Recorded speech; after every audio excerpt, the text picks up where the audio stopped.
diz exatamente qual brincadeira serve para qual coisa.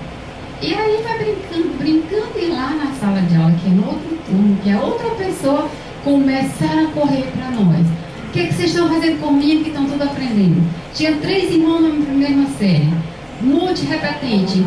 Um repetiu o primeiro ano 3 vezes, o outro 4 vezes, o outro 5 vezes. Todos os 3 irmãos, nunca, nenhum dos 3 tinha mudado de série. O que você está fazendo? Aí a outra diretora, menino, me empresta essa cartilha que eu quero essa cartilha para mim.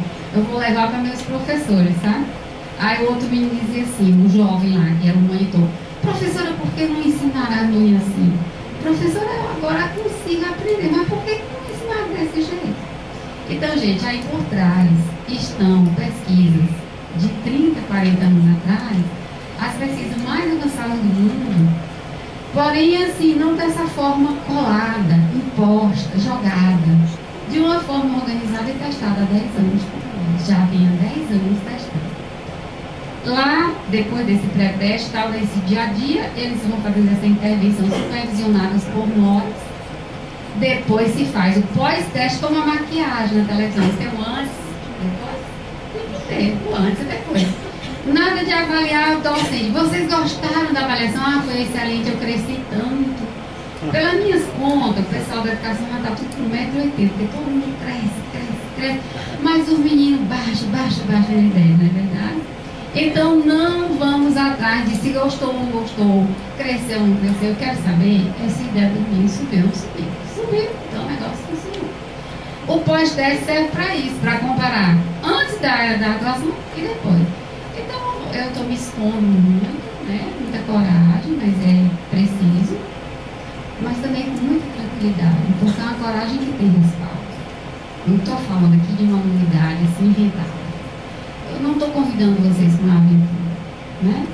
Eu estou apresentando uma coisa que funciona, e quem compartilhar e vier conosco buscar realizar um projeto. O pior que pode acontecer, que eu não acredito, caso não aconteçam os resultados que a gente está acostumado a verificar, vocês desistem e nunca mais querem nada conosco. Pronto. Isso é simples, né? Sustentou, não sustentou, morreu. Então a gente está colocando à disposição. E tendo o pré-teste e o pós-teste, no fim, um relatório anual. A diferença desse projeto, isso que eu já falei, que é realmente já ter todos esses fundamentos e ter esse endereçamento do professor, do monitor que vai executar, saber qual atividade serve para qual coisa. É brincadeira, mas é uma brincadeira inocente, é uma brincadeira qualificada, orientada para propósitos definidos claramente. Acho que tem mais uma. Pronto, isso é só um exemplozinho de como a gente consegue brincar para formar um negócio que tem um nome bem estranho, sabe? Chama-se consciência metalinguística pragmática. Bonito, né? Para os relatórios de pesquisas, palestras, é esse o nome. Mas é aquela coisa da medicação. Antibiótico tem uns nomes bem estranhos, mas quando a mãe leva o filho no médico, ele só diz assim: a senhora pega esse xarope e dá 2 colheres de sopa na hora do almoço. Simples assim. Aquele líquidozinho cor-de-rosa, agitar bem antes de usar. Ponto. O que tem ali dentro daquele xarope cor-de-rosa é uma tecnologia sofisticadíssima. Mas a criança que vai beber 2 colheres de xarope não precisa saber disso, nem ser perturbada por isso. Ela só tem que tomar. E ainda tem um gosto de framboesa. E a irmãzinha dela, que nem está doente com a infecção, quer tomar, e a mãe dá também porque é gostoso. Ela pensa que é um confeito, né? Então, a questão é essa. Nós pegamos esses tipos de brinquedos aí, a gente faz de papelão, de plástico, mas agora vai ser tudo bonito na mala, né? Igual aquela mala do mágico em si, bem cheia de coisa linda.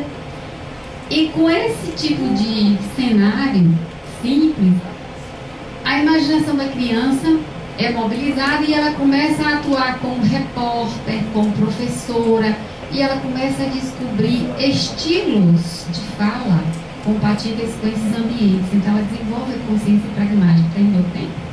2 anos. Próximo. A Atividades para desenvolver o conhecimento das letras, isso é um baú que a criança monta, cada uma fica com um baú, realmente é um tesouro. As letras ficam aí dentro, misturadas com pedrinha de plástico colorida, é um verdadeiro tesouro do pirata. Outro, por favor. A consciência metalinguística fonológica nas escolas tem muito material. Uma coisa que a gente faz também é chegar na escola e descobrir tudo que está guardado, tudo que está trancado, tudo que ninguém está usando e mostrar para que serve tudo aquilo que já está ali comprado faz tempo. Próximo.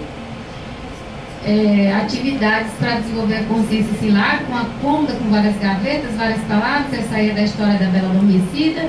Aí de sílaba, trissílaba, polissílaba, um nome muito difícil, mas ela vai ter que descobrir quantas gavetas, né, precisa para cada palavra, etc. E são muitas, são 55 só de língua portuguesa, mais as de matemática. Vou só mostrar 3 cartazes de matemática, por favor, imprimir esses cartazes, para trabalhar a geometria.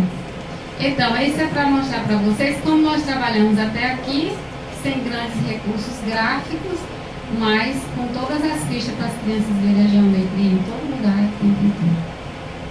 Muito obrigada.